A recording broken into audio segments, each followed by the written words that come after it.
Hello दोस्तों, correct usage of spellings के series को आगे बढ़ाते हुए आज के इस वीडियो में लिखा है correct usage in English book से correct usage of spelling chapter से कंटेंट।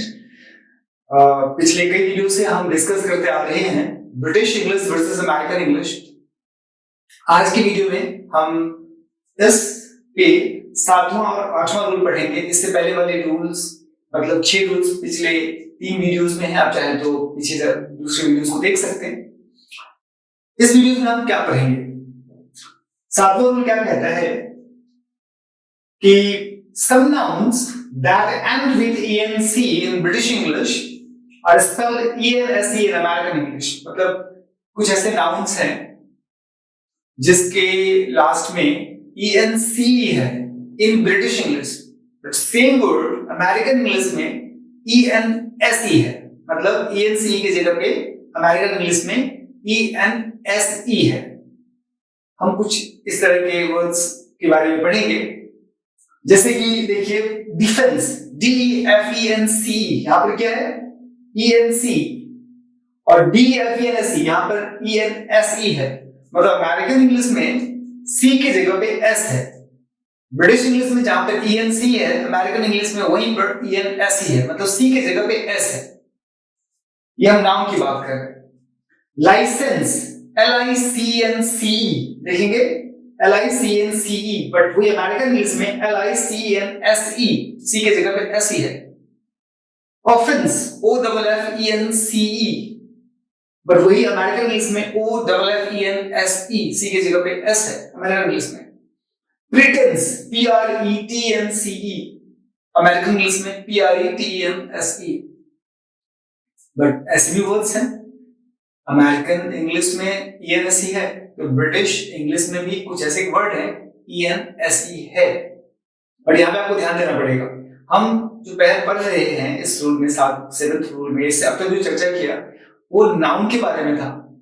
ब्रिटिश इंग्लिश में भी ENSE का यूज है, बट वो नाउन नहीं होता, वो वर्ब बन जाता है। नाउन के तौर पे ब्रिटिश इंग्लिश में ENCE ही यूज होता है, नाउन के तौर पे अमेरिकन इंग्लिश में ENSE यूज होता है। ब्रिटिश इंग्लिश में ENSE तभी यूज होगा जब वो उसी नाउन का वर्ब फॉर्म हो जाता है। एग्जांपल के तौर पे वर्ड जैसे है लाइसेंस LICNCE, लाइसेंस ये नाउन है, ENCE है लास्ट में, राइट। अगर इसी वर्ड को अगर वर्ब फॉर्म तैयार करना है तो ENCE के जगह पे ENSE कर देना है।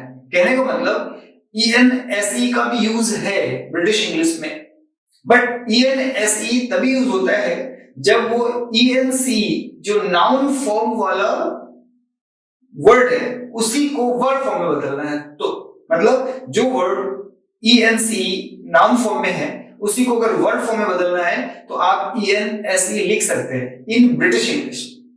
कहने का मतलब ब्रिटिश इंग्लिश में ENCE और ENSE दोनों का यूज है, अमेरिकन इंग्लिश में ENSE का यूज है, बट ब्रिटिश इंग्लिश में ENCE जब यूज होता है वर्ड में तो वो नाउन को इंडिकेट करता है, और यदि ENSE का यूज होता है तो वो वर्ड को इंडिकेट करता है। अमेरिकन इंग्लिश में नाउन के लिए भी वही है, मतलब ENSE, और उसी को जब वर्ब बनाना है तो उसके लिए भी वही है ENSE। ब्रिटिश इंग्लिश में थोड़ा सा फर्क आ गया ENC और ENSE का।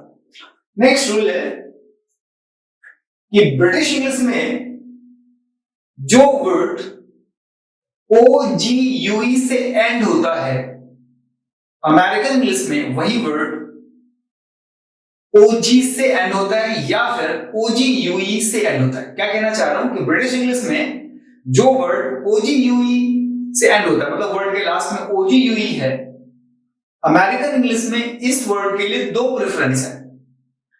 अमेरिकन इंग्लिश में OGUE भी चलता है और साथ ही साथ पैरेलली OG भी चलता है। क्या कहना चाह रहा हूं, जैसे एक वर्ड है एनालॉग ANALOGUE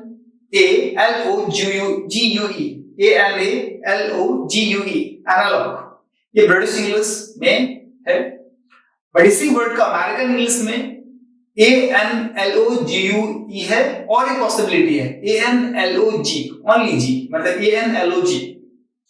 मतलब जो वर्ड ब्रिटिश इंग्लिश में ANLOGUE है मतलब लास्ट में OGUE है, वो भी अमेरिकन इंग्लिश में है, लेकिन अमेरिकन इंग्लिश में एक एडिशनल ऑप्शन है। वो क्या कि सेम वर्ड को आप ओजी यूई के बजाय ओजी में भी लगा सकते हैं। जैसे analogue, ANALOGUE British English, but American English में ANALOG या फिर ANALOGUE, मतलब सेम जो ब्रिटिश इंग्लिश में है वो अमेरिकन इंग्लिश में भी है, बट इसके एक एडिशनल ऑप्शन है अमेरिकन इंग्लिश में। वो क्या कि आप OGUE की जगह पे सिर्फ OG भी एक्सेप्टेबल है। मतलब जैसे एनालॉग ANALOG एक्सेप्टेबल है, ANALOGUE ये भी एक्सेप्टेबल है, बट ब्रिटिश इंग्लिश में ANALOGUE ही एक्सेप्टेबल है। नेक्स्ट कैटलॉग, CATALOGUE, बट वही अमेरिकन इंग्लिश में acceptable है same word CATALOGUE, but at the same time CATALOG भी accepted है। डायलॉग DIALOGUE ब्रिटिश इंग्लिश में, अमेरिकन इंग्लिश में सेम वर्ड accepted है DIALOGUE, but at the same time एक additional option है DIALOG का। मतलब ये कहना चाह रहा हूं कि जो वर्ड OGUE से एंड होता है ब्रिटिश इंग्लिश में, अमेरिकन इंग्लिश में वो इक्वली एक्सेप्टेड है, but at the same time American English में एक एडिशनल ऑप्शन है कि OGUE के बजाय आप चाहें तो OG भी लगा सकते हैं, जैसे कि हमने यहाँ पे देखा analog ANALOG, catalog CATALOG, dialog DIALOG। अब आई थिंक इस वीडियो से बहुत सारी चीजें क्लियर हुई होगी। कई बार हम कम्युनिकेशंस में या पढ़ते समय या कई बार हम ऐसे वर्ड्स देखते हैं, कई बार एक ही वर्ड का दो ऑप्शन दिखता है। अब क्लियर हो रहा होगा कि कई बार जो दो ऑप्शन दिखता है ना, वो ब्रिटिश इंग्लिश और अमेरिकन इंग्लिश की वजह से दिखता है। कहीं पर वो ब्रिटिश इंग्लिश की वजह से वो वर्ड आया हुआ है, सेम वर्ड कहीं अमेरिकन इंग्लिश की वजह से आया हुआ है, उसका फिर फॉर्मेट थोड़ा सा चेंज हो जाता है, कुछ स्पेलिंग्स में चेंज होता है। बट इन सारे British English versus American English के सीरीज में जितने भी हैं, जितने भी रूल्स पढ़े, अगर रूल्स याद रहेगा तो अब तुरंत पकड़ में आ जाएगा कि ये अमेरिकन इंग्लिश के हिसाब से है, ये ब्रिटिश इंग्लिश के हिसाब से है।